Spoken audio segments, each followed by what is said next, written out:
back, relax, and maybe get yourself a snack. Me and you gonna have a little chat about books.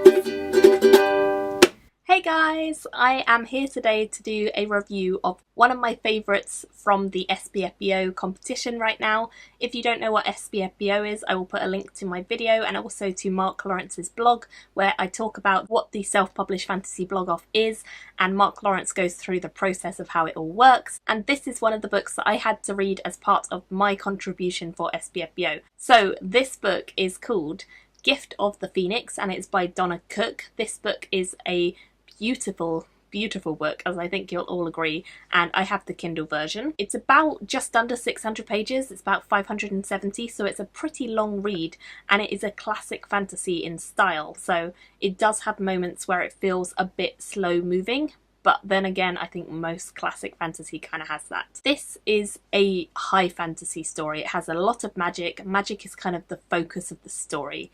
We follow three young men who don't know each other at the start of the book, but each of them is given a precious stone which seems like it might have some magical abilities, although they're not sure about exactly what. And each of them has a stone that is a different colour. All three of them get the stone from an old woman who kind of tells them it's important but doesn't say a lot more.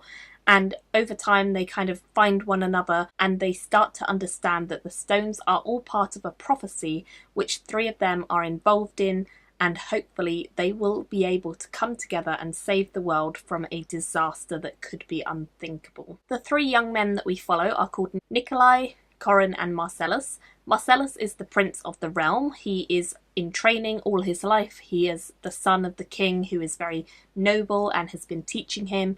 He's a good king and the prince is a good prince, and that's quite nice to see because often they're not. He has always been in training to be the next king.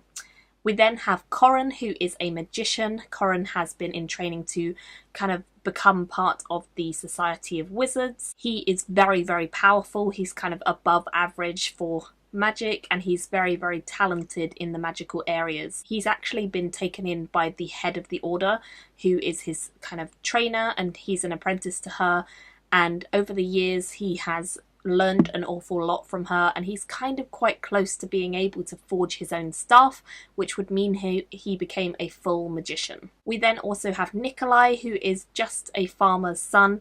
He's kind of been living off the land. He's quite simple. He knows a fair bit about herbs and healing because he has actually interacted with the Fae over time, and that's something that the other two have not.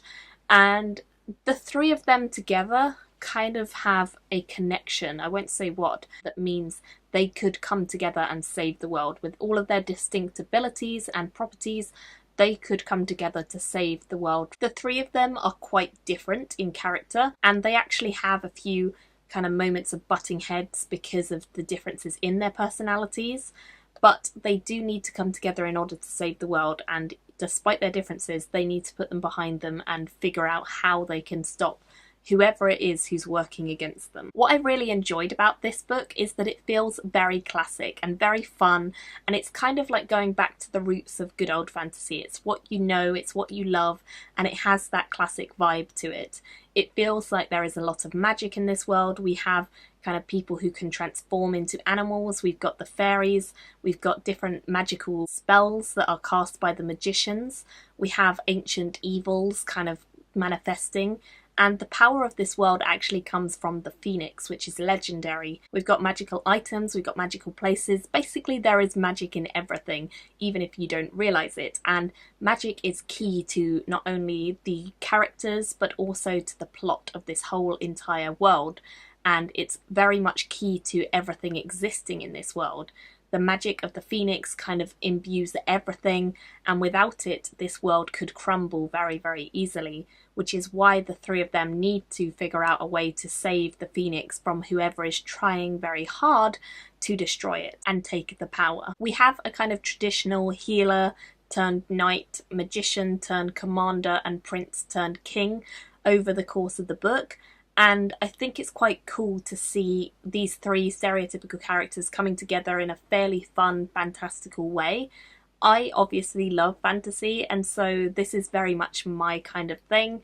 I love a good story that revolves around magic and young coming of age characters, and I think this one does it very well. There are some really cool quirks to it, but it doesn't feel madly original. It feels like it's definitely rooted in good old classic fantasy.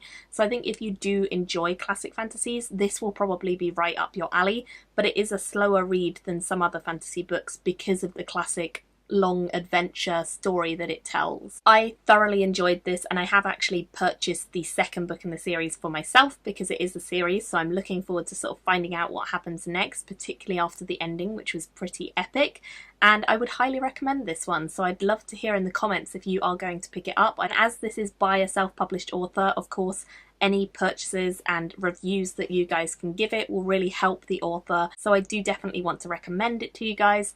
I ended up giving it a 4.25 stars. It was a really solid read and definitely one I enjoyed. It did take a bit longer to get into the story than some of the others I've read, but I really liked it in the end, and I found it a really fun adventure with a lot of magic. So definitely one to go and check out. Thank you very much for watching. Let me know your thoughts in the comments, and I'll see you next time. Bye guys! Thank you for watching my video today.